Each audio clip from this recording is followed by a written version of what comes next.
मैं मंजू गुप्ता। आज मैं क्लास 4 आपका है क्लास 4 में हिंदी फर्स्ट हिंदी व्याकरण एवं रचना से पढ़ाने जा रही हूँ। आज हम लेसन 1 से स्टार्ट करते हैं, भाषा एवं व्याकरण। हमारा फर्स्ट चैप्टर है ये।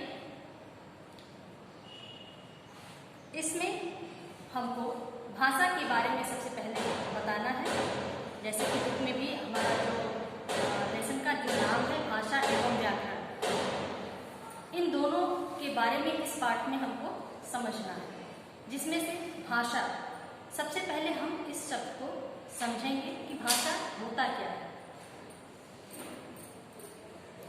अब जैसे कि हमारी बुक में दिया गया है कि अपनी बातों को दूसरों तक पहुंचाने व दूसरों की बात स्वयं समझने के लिए हम कई माध्यमों का प्रयोग करते हैं। जैसे कि उदाहरण के रूप में दिया गया है कि जैसे रंजना और कविता के नए अध्यापक की कक्षा में पढ़ाकर चले जाने के बाद वे दोनों उनके विषय में बातें कर रहे हैं। ये तो आम बात है, हम अकेले तो किसी से बात कर नहीं सकते हैं। हमको बात करने के लिए किसी न किसी और अन्य व्यक्ति का होना आवश्यक होता है, जिससे हम अपने मन की बातों को व्यक्त कर सकें। अब इसी उदाहरण को यहाँ पे समझाने के लिए कहा जा रहा है कि रंजना और कविता एक कक्षा है। जैसे कि आप अपनी क्लास में पढ़ते हैं, वैसे ही यहाँ पे एक क्लास का ही वर्णन यहाँ पे किया जा रहा है कि उस कक्षा में रंजना और कविता नाम की 2 लड़कियाँ हैं। उनकी कक्षा में एक नए अध्यापक आते हैं जो उनको व्याकरण पढ़ाते हैं। उनके पढ़ाकर चले जाने के बाद, यानी जब वो पीरियड ओवर हो जाता है, उस दौरान वे दोनों उन जो अध्यापक उनको पढ़ाकर गए हैं ग्रामर व्याकरण, उनके विषय में जो बातें कर रही हैं उसको वो एक दूसरे से व्यक्त कर रही हैं। जैसे कि रंजना कहती है कि शर्मा सर ने जिस ढंग से बोल करके व्याकरण पढ़ाया, मेरी समझ में उनकी हर बात आ गई। इस बात का उत्तर कविता देते हुए कह रही है कि हाँ, तुम ठीक कह रही हो। उन्होंने जो कुछ भी समझाया या पढ़ाया वो मेरी समझ में भी आ गया। तो यहाँ पे कविता और रंजना ने जिस प्रकार से अपने भावों को व्यक्त किया, वो भाव व्यक्त करने का जो माध्यम है वही हमारा भाषा कहलाता है। इसी प्रकार से अगला एक और उदाहरण दिया गया कि युवराज अपनी कक्षा में प्रथम आने की सूचना अपने मामा जी को पत्र लिख करके देता है। अब यहाँ पे अपने भाव को व्यक्त करने का जो माध्यम बताया गया है वो है पत्र। युवराज जो लड़का है वो अपनी कक्षा में प्रथम आया, यानी फर्स्ट डिवीजन से वो पास हुआ है। और जैसे आप खुश होते हैं, उसी तरह से ये लड़का भी खुश होकर के अपनी इस भाव को व्यक्त करने के लिए अपने मामा जी को पत्र लिख रहा है, यानी अपनी बात को वो पत्र के द्वारा अपने मामा जी तक पहुंचाने का प्रयत्न कर रहा है। तो उस पत्र में उसने अपनी बात को व्यक्त किया। इसी प्रकार से अगला है, डेविड अपने दोस्तों को स्कूल बंद रहने की सूचना फोन से दे रहा है। अब इस सेंटेंस में, इस वाक्य में हमको डेविड द्वारा अपने भाव को व्यक्त उसने कैसे किया? फोन के माध्यम से। किसको किया? अपने दोस्तों को किया। तो ये जो माध्यम हो गया, एक तो बोलने का, दूसरा लिखने का और तीसरा फोन के द्वारा व्यक्त करने का, ये सारे माध्यम हमारे भाषा को व्यक्त करने के तरीके होते हैं। अब एक और उदाहरण दिया जा रहा है कि पिताजी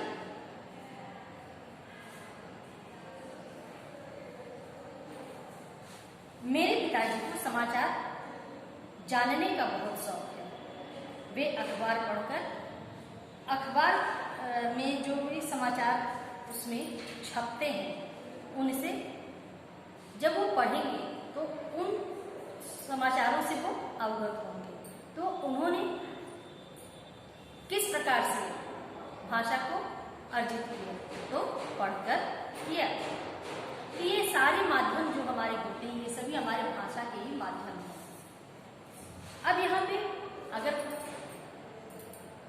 जैसे कि एक और ब्रैकेट में आपका दिया, जैसे बोलकर, लिखकर, सुनकर और पढ़कर। ये सारे जो तरीके हैं वो सारे तरीके हमारे भाषा को व्यक्त करने के माध्यम हैं। जैसे पहले उदाहरण में आपने देखा कि रंजना और कविता, उदाहरण के रूप में हमको समझाने का प्रयत्न किया गया कि रंजना और कविता एक दूसरे से बात करते हैं। तो बात करने का जो माध्यम है यानी बोलने का, ये जो हमारा बोलने का जो माध्यम बना, बात करने का जो तरीका वो बोलकर हमने व्यक्त किया, तो बोलना भी हमारा भाषा के अंतर्गत आएगा। दूसरा है लिखकर। युवराज ने अपने मामा जी को पत्र लिखा, उस पत्र में अपने भावों को उसने कैसे व्यक्त किया? लिखकर। तीसरा है डेविड ने फोन पर जब अपनी बातों को व्यक्त किया अपने दोस्तों के साथ, दोस्तों ने सुन करके उस भाव को समझा। और चौथा माध्यम है पढ़कर, यानी भाषा को जब पढ़ा गया, यानी पिताजी वाला जो इसमें उदाहरण दिया गया है कि पिताजी ने अखबार यानी समाचार पत्र जब पढ़ा तो उससे उनको भाषा का ज्ञान हुआ। तो ये 4 माध्यम होते हैं हमारी भाषा के।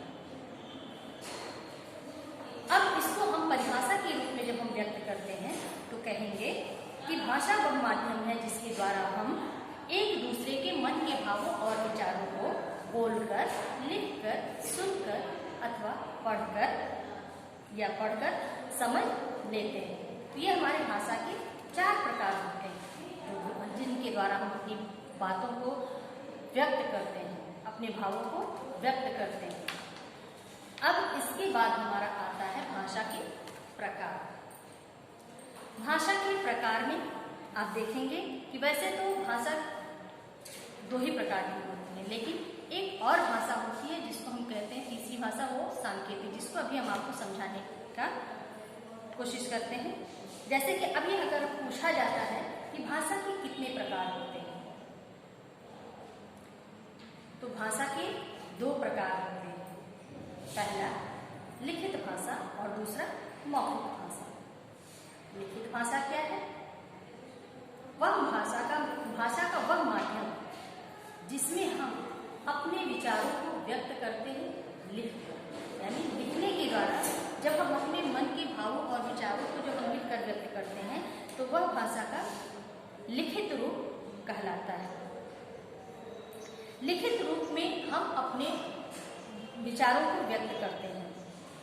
तो ये जो लिखित भाषा होती है हमारी, वो भाषा हम सुरक्षित रख सकते हैं, यानी कि अगर हम किसी बात को लिख करके रखते हैं तो वो हम लंबे समय तक उसको हम रख सकते हैं। ये लिखित भाषा का ही रूप है कि आज हम पढ़ने लिखने का जो कार्य कर रहे हैं वो सब हमारा लिखित भाषा के अंतर्गत आता है।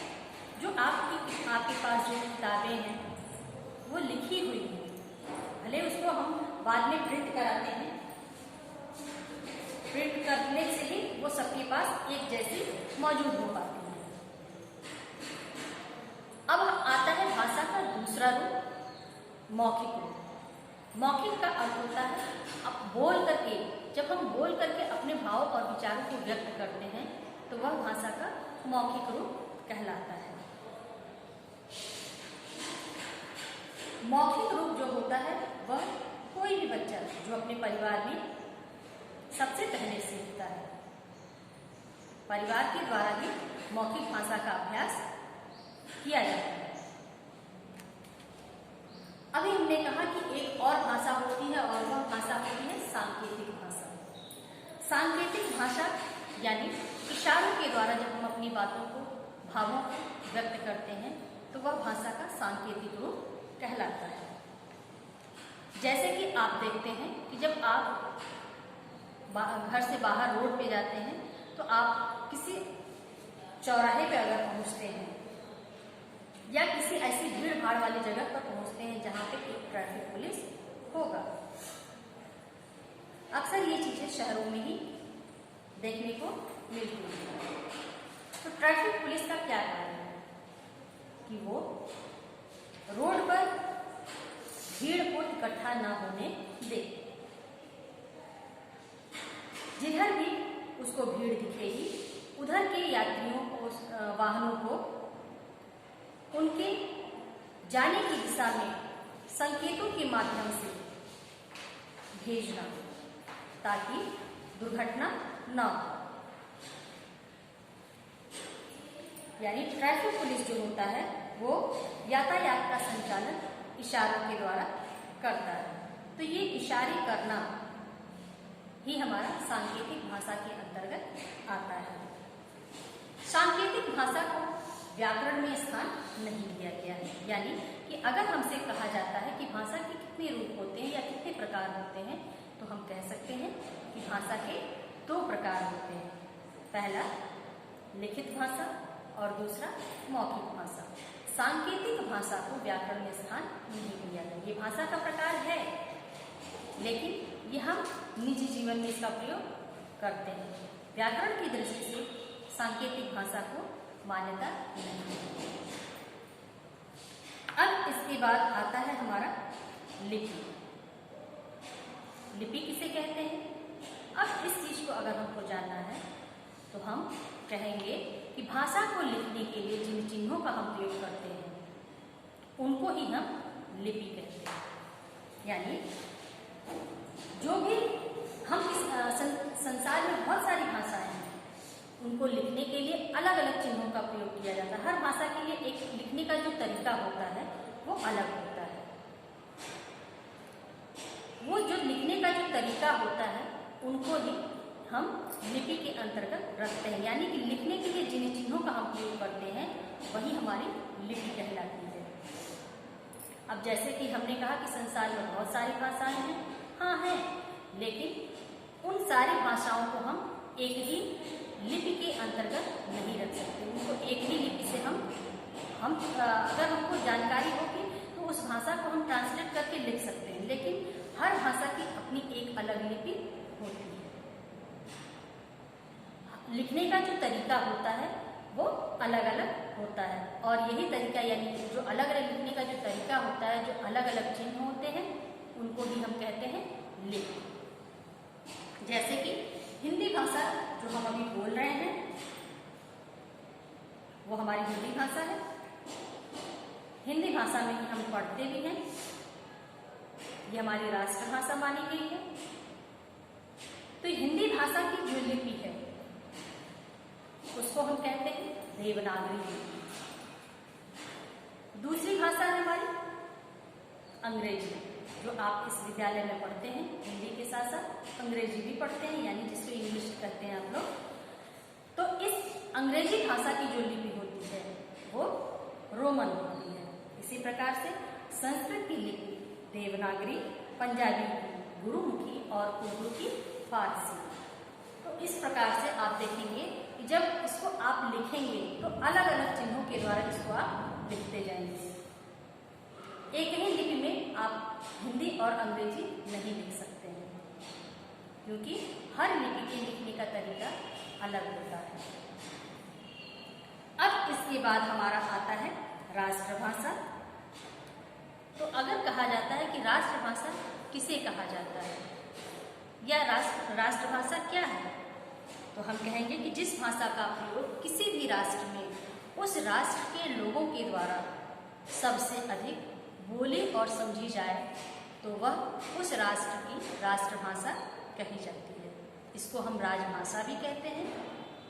राष्ट्रभाषा हमारी हिंदी है और इसी हिंदी भाषा में ही हमारा सारे राजकीय कार्य संपन्न किए जाते हैं। 14 सितंबर को हम हिंदी दिवस के रूप में भी मनाते हैं। जैसे आप अपना बर्थडे मनाते हैं, उसी तरह से हिंदी का भी अपना एक दिवस बनाया गया है जिसको हम कहते हैं 14 सितंबर। अंग्रेजी भाषा को अंतर्राष्ट्रीय भाषा माना गया है और इसी अंग्रेजी भाषा को अंतर्राष्ट्रीय भाषा माना गया है क्योंकि ये अंतर्राष्ट्रीय भाषा यानी अंग्रेजी भाषा ही है जो सभी देशों में बातचीत का हमारा जो माध्यम है उसको आसान बनाता है। यानी कह सकते हैं कि अंग्रेजी भाषा सभी देशों में बोली व समझी जाती है, इसलिए अंग्रेजी भाषा को अंतर्राष्ट्रीय भाषा का दर्जा दिया गया है। इसके बाद हमारा आता है प्रादेशिक भाषा। प्रादेशिक भाषा यानी भारत अलग अलग प्रदेशों यानी प्रांतों में विभाजित है। तो हर प्रदेश यानी प्रांत की अपनी एक अलग भाषा होती है। जो भाषा जिस प्रदेश के लोगों के द्वारा यानी एक सीमित क्षेत्र तक ही बोली जाती है और समझी जाती है, वह उस प्रदेश की प्रादेशिक भाषा मानी जाती है। जैसे कि ओडिशा राज्य की या प्रदेश की कह सकते हैं कि भाषा है ओडिसी, उड़िया, और कश्मीर की कश्मीरी, पंजाब पंजाबी, गुजरात राज्य प्रदेश की भाषा है गुजराती, पश्चिम बंगाल की भाषा है बांग्ला, महाराष्ट्र का मराठी, केरल का मलयालम और कर्नाटक का कन्नड़। तो इस प्रकार से हर प्रदेश की अलग अलग भाषा होती है। इसके बाद हमारा आता है व्याकरण। व्याकरण किसे कहते हैं? संसार की भाषाओं को लिखने, पढ़ने, बोलने व समझने के लिए कुछ नियम बनाए गए हैं जो उस भाषा को आसान बनाते हैं। यानी व्याकरण ही है जिसके द्वारा हम अपनी भाषा को शुद्ध और अशुद्ध की परख कर सकते हैं। जिसके द्वारा अगर व्याकरण के नियम ना हो तो हम क्या लिख रहे हैं, क्या पढ़ रहे हैं, जो बोल रहे हैं वो सही है या नहीं, जो लिखा है वो सही है अथवा गलत है, इस बात का ज्ञान नहीं होगा। व्याकरण ही हमें यह सिखाता है कि भाषा का शुद्ध रूप क्या है। यानी व्याकरण जो नियम बनाए हैं उसके अंतर्गत ही हमको अपनी भाषा का शुद्ध और अशुद्ध रूप समझना होता है।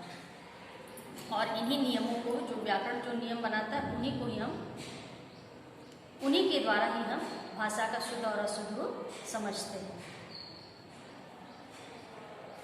तो ये था हमारा लेसन 1 भाषा और व्याकरण, जो हमने आपको अभी समझाया।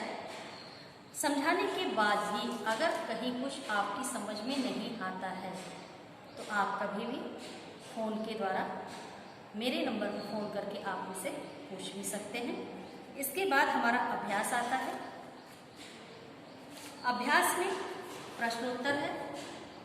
प्रश्नोत्तर में अभी हम आपको ये ओरल में समझा दे रहे हैं, लेकिन इसका PDF हम आपको बाद में देंगे। जैसे कि प्रश्नोत्तर में कहा जा रहा है, पहला प्रश्न हमारा है कि भाषा से आप क्या समझते हैं या कितने प्रकार की होती है।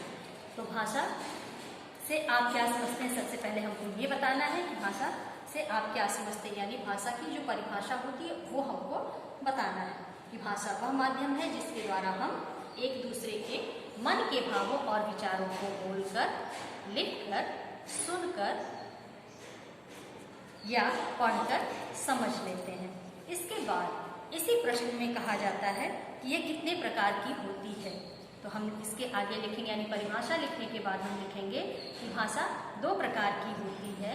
पहला लिखित भाषा, दूसरा मौखिक भाषा। अगला प्रश्न हमारा आता है कि व्याकरण किसे कहते हैं। इसका उत्तर हम बताते हैं कि संसार की भाषाओं को लिखने, पढ़ने, बोलने व समझने के लिए कुछ नियम बनाए गए हैं जो उस भाषा को आसान बनाते हैं। इन्हीं नियमों को व्याकरण कहा जाता है। अब इसके बाद से हमारा सही गलत का प्रश्न है, जिसमें से पहला हमारा है कि भाषा वह साधन है जिसके द्वारा हम विचारों का आदान प्रदान करते हैं। तो ये सही है। दूसरा है भाषा के 4 रूप होते हैं, गलत।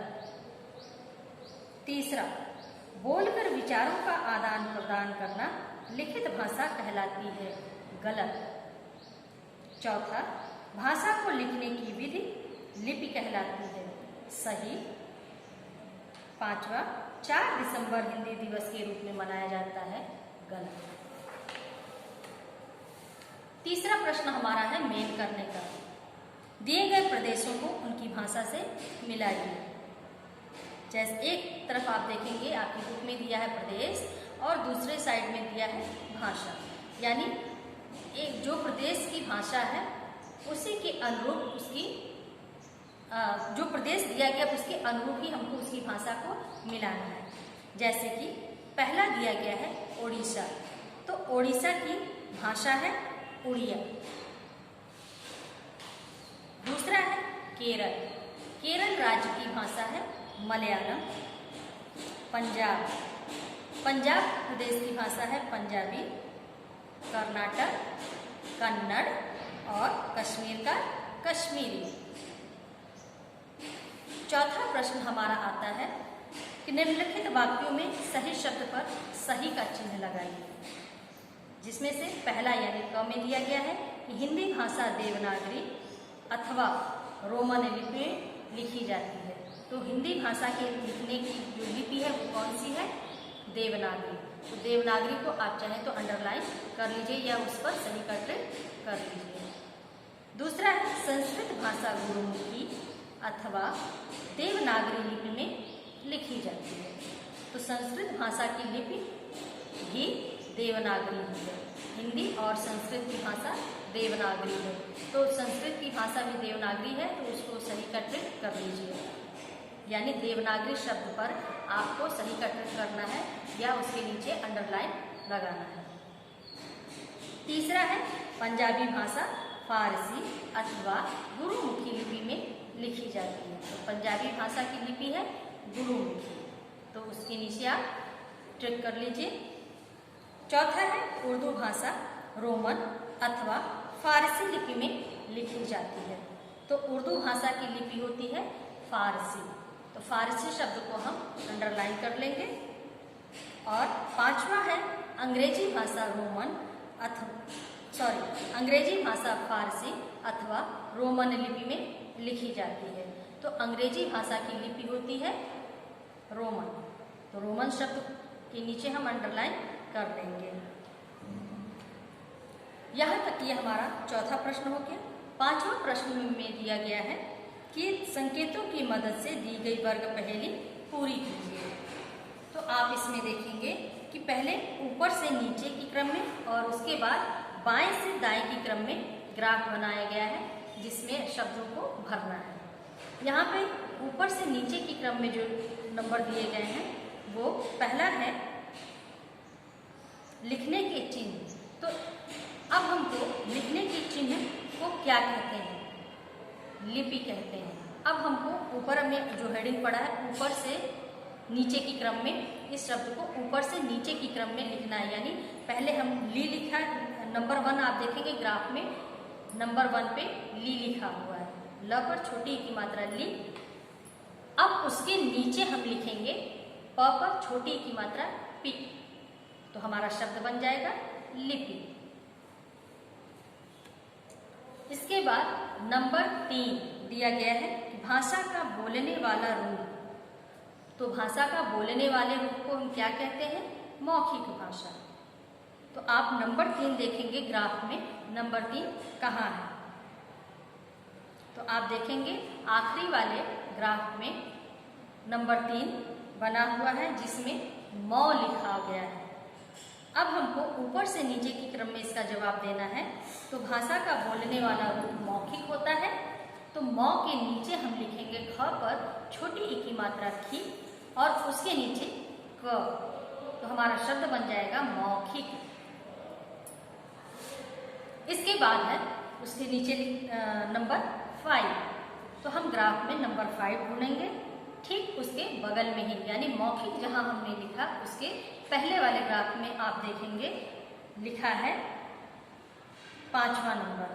तो हम 5वें नंबर का प्रश्न जब पढ़ते हैं तो वो है कि भावों के आदान प्रदान करने का माध्यम भाषा, यानी भावों को जो व्यक्त करने का जो माध्यम है वो कौन सा है?